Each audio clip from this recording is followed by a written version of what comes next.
Our sandbox is truly lacking in structure, right? That's a good question. Traditionally, sandboxes can come in several forms. One being the company approved, backstory, whatever you want, the source book material you have to create the environment without having to create the environment. It's a true sandbox from the first day. You open if I go and pull my Seattle source book to run a campaign, this is the sandbox. I didn't have to create a whole brand new world. Neither did I have to wholly depend on the players to concoct and create and envision this world out of nothing. At least that's my opinion. Anyway, I'm Rick, and this is your seat table. Looking at Gray and White Mama here, who's desperate for some attention, like usual. Right there. Yes. Are we going to have some attention today? Are we going to be here with y'all? Huh? Right there. Ooh, ooh, ooh, ooh, ooh, ooh. Yeah. They all like me. I don't know why. They just do, right? Don't you? Huh? Yeah. Yeah. Okay. So I was watching. I want to say Bandit Keep. That's Bandit Keep, Daddy Rolls Run. Most likely Bandit Keep the other day, and he posted a video on sandboxes and something about our lacking structure or something to that effect. That might be my vision. It's been a few days, and like an idiot, I didn't make notes for it. I am still in that transition stage at my new job, still working my old schedule in my old truck in my old uniform, but for new people, and it's been an experience, right? So sandboxes in general is this idea that you're not going to create a finite location, although my argument is sandboxes can be extremely finite. They're a sandbox for a reason. And what exactly is a sandbox anyway? My understanding, it goes back to a real old time-tested form of tactical and strategy creation from the military's perspective of officers. So you create this three-dimensional as best you can. I mean, the crudest version would be when we were making a plan in the dirt or the sand with a stick or the end of a knife or something. You go over here and we're going to go over here and the enemy's over here, kind of thing. And that's the idea, right? Is to create this environment that from which your players and yourself can expand and to fulfill or fill and to find stories by the bucket load. And in this era today, when a lot of player agency and players demanding to get their 10 cents worth or their $20 worth of the creation phase of the world that they're interacting with, we have to take that from a perspective of this is a good thing, right? And yet it's a difficult thing. Are we serious? Look at this. She's literally shoving my head back. She's literally just shoving her, yes, she was just saying she's going to get her rub in. You're getting your head rubbed one way or another, right? And I didn't shave this morning, so I think that might have something to do with it, too, because it's a scratchy chin. Is it a scratchy chin? Yes? Is that it? Is that why you're fixated on that part? Okay. So I argued, as I often do, this way in comments on that particular video, and if I can remember which one it is, I will put a tag below. That way you can go and view it yourself if you haven't already. If you're not subscribers of Bandit Keep, what are you waiting for? This guy knows his stuff. This guy is ledges above anything I'm going to ever produce. That's just being honest. Good material, good stuff, good guy. I really wish I could sit at his table at least once in my lifetime, but hey, it is what it is. The idea that I argued is it's all fine and dandy if you have some really good players who understand the score. But it's not that way for everybody. And if for those who insist that it is, you're deluding yourselves. And you know what? Good for you. Delude yourself all you want. But it doesn't change the fact that not everybody's perfect like you in your head. People who think they're perfect are the most flawed people you'll ever meet. That's the fact. Check too. You don't have to like it. I got more flaws than I could throw wet noodles at, and I acknowledge them all the damn time. Yes, I do. And that too is a flaw.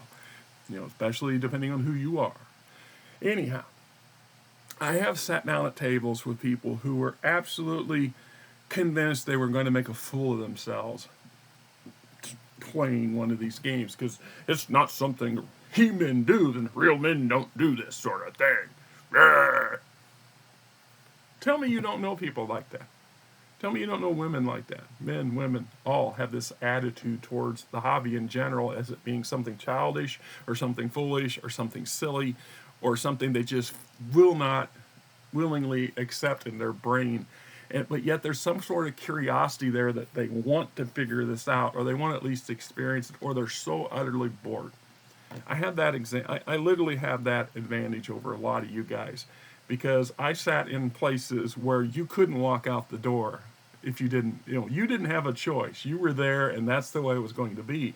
And sometimes boredom will drive some of the most hardened naysayers to your table. And I have sat down with literal killers, murderers, rapists, brutal drug dealers, brutal drug users. I have played with those sort of people at my table for many years.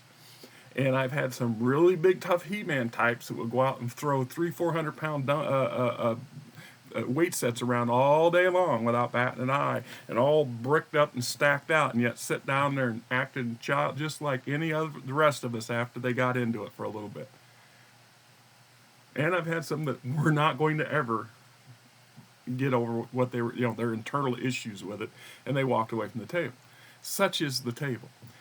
Plus, you have plenty of new people who do not understand this player agency, no matter how much you try to coach them in it. They themselves are not alpha types. They're not the gung-ho, take charge sorts. And they can be intimidated by this stuff. They can. It's not hard to get intimidated. The crunch alone for many of these systems is something that most people just cannot grasp or choose, be the key word, choose not to grasp. Okay? Such is life. The elements there. So if you're creating your ultimate sandbox, the idea being is the sandbox, what we consider a sandbox today in the gaming vernacular is not actually how the sandboxes were intended for. Because the sandbox is any table you set down.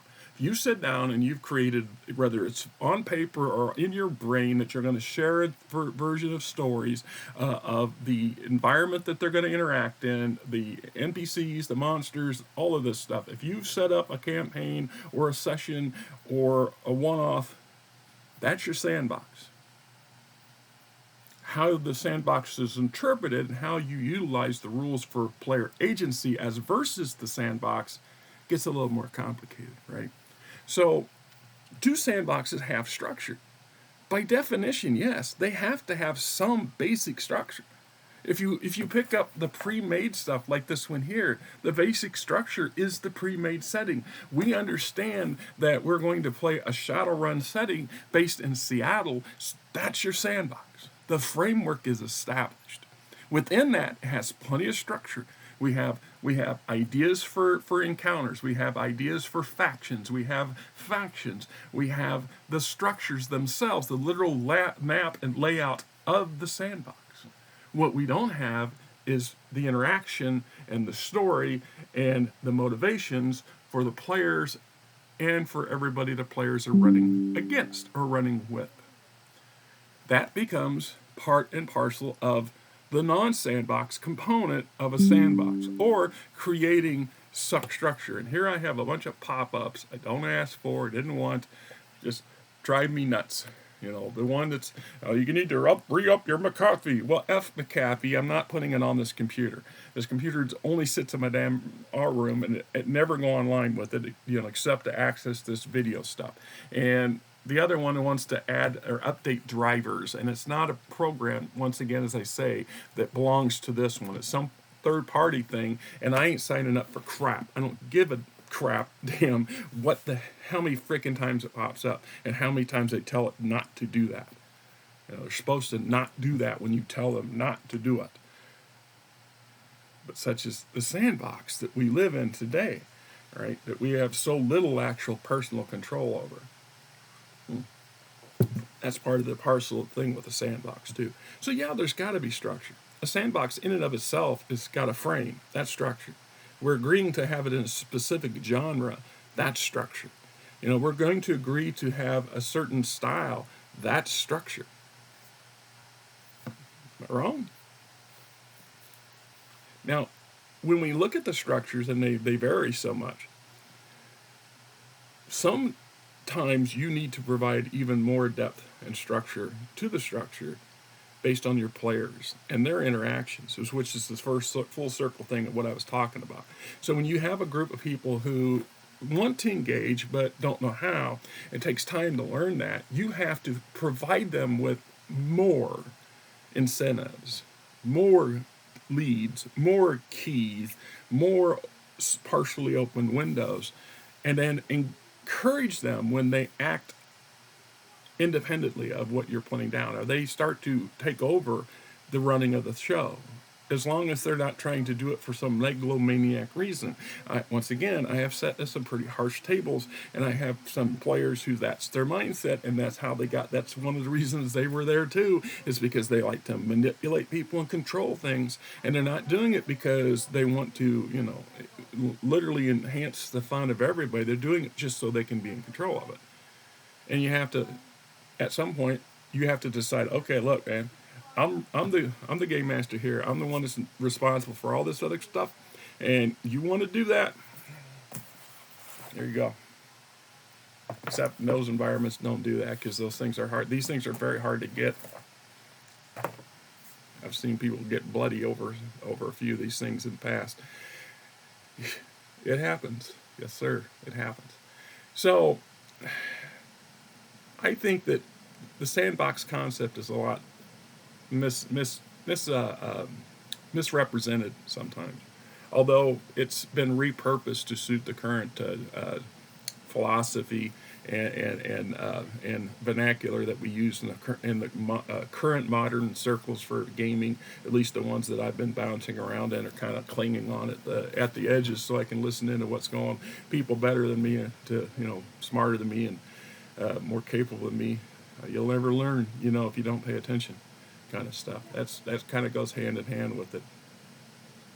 Can you create better, truly open-ended sandboxes? Sure you can, especially if you got the right kind of people, the right kind of players at your table, people who really want to engage in that and really want to have a say in it. But generally, it's been my experience, most players do not want to go to that level. They really want you to take the lead as often as possible, but not pretend like you're in charge. It's really off and really odd. I'm old, so I just kind of said down, I'm running the show, we're running the show. And, if you got ideas and they work with the theme, we're good. If you're trying to go off of some weirdo tangent just to be disrupted, we ain't having it. And, if you need structure for the game, I have structure up the yang. That's why I said the opening gambit comment was, to the question was, do I have structure in my game and in my sandbox? And I sat there and I commented back. I said, well, as I'm looking at my shelf, my questions would be, what genre do you prefer? Right? What's your preferred genre? And go from there, because I could just I got so many different systems back there. I could just pull whatever off the shelf and adapt it to suit the situation of what the group is looking for. But if time allows and I'm motivated to do it, creating an entire sandbox from scratch, that's also quite doable. Once again, because I have had decades of using these sort of things and as a resource material and to help create my own material. And it goes with the structure that lies under the sand. We all talk about this open sandbox as if it's some magic mentally manipulated thing, when it's a collaborative effort, and when all the people that are supposed to be collaborating give you different layers or levels of collaboration, it becomes a trick to navigate all that, to weave it all together so it functions and it doesn't become discombobulated, because that can be a problem too. We talk about players having a lot of player agency, but what happens with one player over here and three players over here have completely different agency views? Where do you do that? How does that affect the structure? I wonder sometimes if we don't overuse some of these terms and we beat the horse to death or beat the dragon senseless with it. for no apparent reason. Uh, I think that each table is individual. I think each quote sandbox is individual. Isn't that right, Mama? You come back over here for some more attention. Yeah. So at the end of the day, yeah, sandboxes have structure by definition. They have to.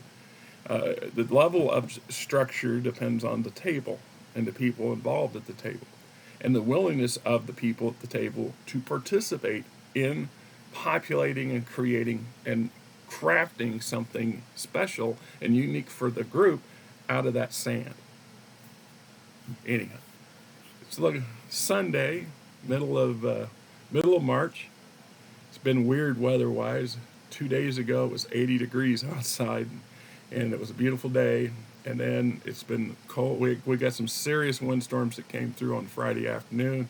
Uh, Once again, I had opportunity, so I went and did my Friday jobs on Thursday, so they were finished and out of my way. That gave me a 3-day weekend, which it's been pleasant and quiet. The wife and I did our errands. It's helpful to still have money in the bank to do that. I got my first actual paycheck from my new company, but it will be 2 more weeks, I think, before I see another one, because that's just kind of, they pay every 2 weeks, and so I've already had 1 week last week, then this week. So this Friday they process, so the next Friday I'll get my check for 2 weeks. Then after that it'll be every 2 weeks.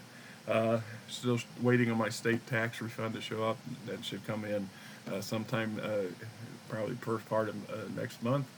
Then I'm going to get out this next 2 or 3 weeks. I gotta build a fence around my garden down there, because the rabbits just devastated the garden last year. The year before we let our Doofus and Sissy out on a regular basis, and Doofus is a machine. He just hunted them babies down constantly. He yells at the window all the time when he sees them rabbits. Him and them rabbits. He's upset that we don't let him out anymore. With them rabbits, they took over pretty fast. You don't have all them strays running around outside like we did 3 years ago. So, boom. We have to put up some fencing now, and then get the garden ready so we get the garden in. Plus, there's some other outside yard kind of stuff. We need to rake a couple flower beds and get them open. They're already got sprouts coming up in this one right outside the window out here. The perennials, annuals, the ones that come up every year that we planted in there. Every year we watch where they grow, and we look for the spots where they don't, and we'll plop a couple more of them bulbs down in there and in those spots, and eventually we'll have that whole flower bed filled in. That's the goal anyway. And then the wife's not happy with the little rock garden we got out back. It had a plastic border. Well, over the last few years, it flattened down. The rocks have shifted and moved, and so it flattened them down. And I said, well, we'll go ahead and start buying some stone. We'll get these stone border stones that we can put around the edges of this thing. And I said, if we have to buy them a few at a time, that's generally how we do it. When you're poor and you're on a budget, you can't afford to go out and spend $400 on a landscape project. So you go out and you spend $8, $10 a month, every couple of weeks, and just keep. Eventually, you'll get it all in there. Might take a long time. Just like the rock garden itself. The majority of the rock that's in that rock garden is rocks that I picked up out on the job somewhere. 2, 4, 5 at a time. Rocks about yay big, thing like that. 3, 4, 5. Throw them up on the deck of the truck. Throw them in a bucket. Bring them home. Been doing that for 5 years. Right. My goal also this year is I want to start a French drain along this wall that's behind the computer. Of the house. The property next door angles up the hill, so when it rains hard, it comes all rushing down up against the side of the house, and then runs down along the back. And I suspect the year before we bought the house, there was a really bad flood in this area, a heavy rain, and we suspect that there's a crack in the floor over here in the bedroom. You can kind of feel the depression in the floor. I'll bet you that it rained hard enough, the water was come rushing in through there. So my goal has always been to kind of put some kind of drainage thing alongside the house. And the best, from my perspective, is just you dig a trench, you fill it, you put some heavy plastic down in it, then you start putting heavy large rocks down. Then you cover those large rocks with smaller rocks and gravel until you get about a foot deep and about a 2 feet wide stretch, and alongside the edge of the house. Well, that'll be my attempt, and it will take probably several years to finish, and in part because once again, I'm on a budget. Even with a better job, paying a new job with better pay, I still have to live on a tight budget, especially until I get some. Then I'll try to get our credit cards under control. The way to do this then is piecemeal. So I will drive around while I'm doing my job. Once again, I'll keep eyes out for oddball, loose stones and rocks that fall off of trucks, get broken off of things.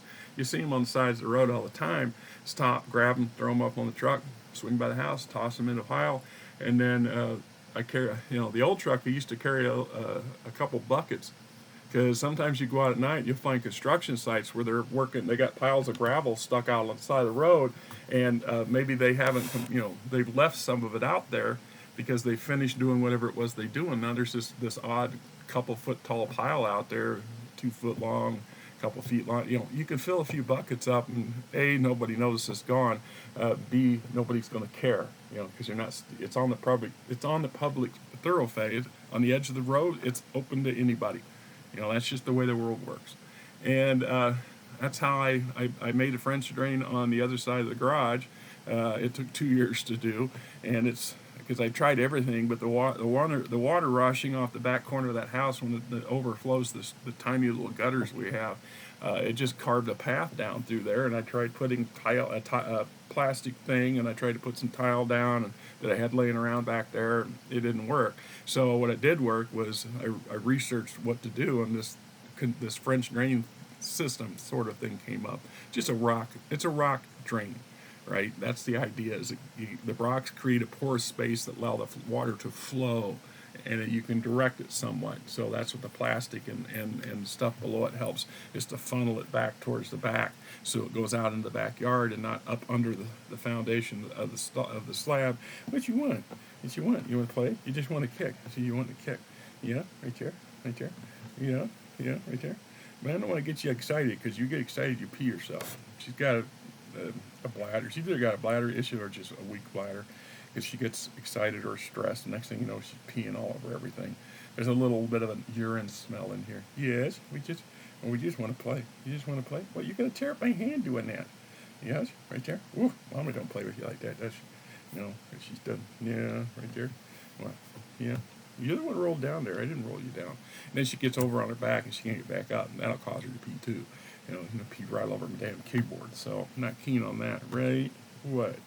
You're making me nervous. Yes, you are. Yes, you are. So anyhow, so much for me rambling and stuff. Job's going pretty good so far. It's still very different. I kind of, like I said, I feel like a third wheel a little bit. They did order uniforms, so I should be getting company uniforms probably this week, which should be all right. I'm not loaded for hours this week or next week. That's going to be a problem come payday in 2 weeks. Once again, this bonus my boss gave us was very nice, but I've had to be really, really judicial with it, miserly with it, because we have to get through until I start getting the full-time 40-odd hour checks for driving one of their trucks.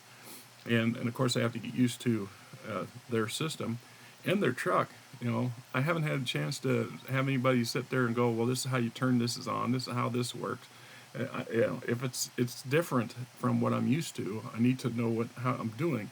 Last week they had me go on an emergency call because I was available, and they thought I could take this other truck, and I'm like, I'll take my truck because I know what I'm doing with it. I didn't want to get out to this place where these plumbers were waiting for me to pump something out so they could line jet the McDonald's all the way to the street because it had clogged up. I said, I need to know what I'm doing and not be out there playing Mother May I guess how to run this thing. So I am going to make it my business this week. When it's a slow week, when I get into the shop, I'm going to stick my head in that truck that they keep pointing at, and get an eyeball of what it looks like from the inside, what kind of tools are on it. That's another thing. I don't know what kind of tools it's carrying. I carry a lot of stuff that I don't know if that's normal for them. I went out and bought a tool bag. I haven't ever bought one like this. It's pretty good size. It's like a bucket, like a bucket-sized bag thing. Lots of pockets inside now. And I mean, I put all kinds of stuff in it, and my wife, what's that? What's that? And what's that? And I said, well, the electric screwdriver, and here's all these attachments that go to it, and here's the cord that charges it, and here's the cords for my phone, and here's the thing that holds my phone, and the cup holder, and all this other stuff. I can't leave it in my truck anymore because it ain't my truck anymore. It could come in there and somebody would take it, or it's been they've just stripped everything out of the truck. So I want all those tools that are mine that I'm used to carrying, plus my notepads, and I always carry a change of clothes because it's a dirty job, and sometimes things happen.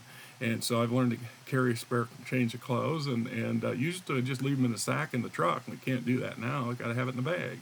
And then there's my headlamp and the batteries for the headlamp, and my hand lamp, my hand flashlight, and the batteries for that, et cetera, et cetera. I mean, it all kinds adds up in a hurry. Now I got this bag this tool bag that stands about yay high, about yay big. It looks like a bloody suitcase. Even has a handle with wheels on it, so I can roll it out to the truck, carry it out the truck, and take it back to my van. And that way I've got everything I'm used to having, and not worry about it disappearing or losing it. It's their truck's an automatic, mine's a manual, so I know how to engage my pump. With mine, you put it in you put it in neutral, put the air brakes on, put it in neutral, engage the clutch and the brake, then hit the PTO switch, which will then engage the PTO shaft. Well, theirs is an automatic, so is it just park it in neutral, or park it? Do you still park it in neutral? Do you leave it in park and hit? See, if I don't know that, I could damage the damn PTO stuff. I want to know that and how that works. And then they have a remote control too. There's a remote control element because all the valves are pneumatic, where all the valves on my truck are manual. So if you don't know how to adjust those and handle them, you open that valve wrong, you can have a horrific mess. And I don't want to be that guy. And because I've seen it happen. I've seen that very truck, somebody do that with that remote, opened the wrong valve in the back down the sewer plant, made a big mess. I don't want to be that guy. And then in addition to that, they have a huge reel that sits on a hydraulic arm and on the very back of the truck that can swing in and out, and you have to swing it out just to get to the outflow valve to unload it anyway, because I watch their guys down at the sewer plant do that all the time. So I need to know how they do that. Ideally, they would have one. I would run with one of their guys for a day so I could, get up to speed on it. I don't know how they're going to pursue to do this. My boss, when I went to work for All Clean, he just threw me in a truck. I had to guess. I had to, experiment, and that doesn't always end up well. And I could ask questions, but it's not the same thing as trying to, somebody showing it to you. It's always best to at least get a walkthrough on everything you're going to do, at least in my opinion, anyway. So, anyhow, I'm Rick. It's Gray and White Mama. My kind of half rambly concept on Sandboxes. I had more ideas for it, but once again, I should have wrote down notes. I meant to do a video that day, but I was running around trying to catch stuff up, and the jobs were actually going pretty fast, and I just didn't come up. I didn't have the time. Anyway,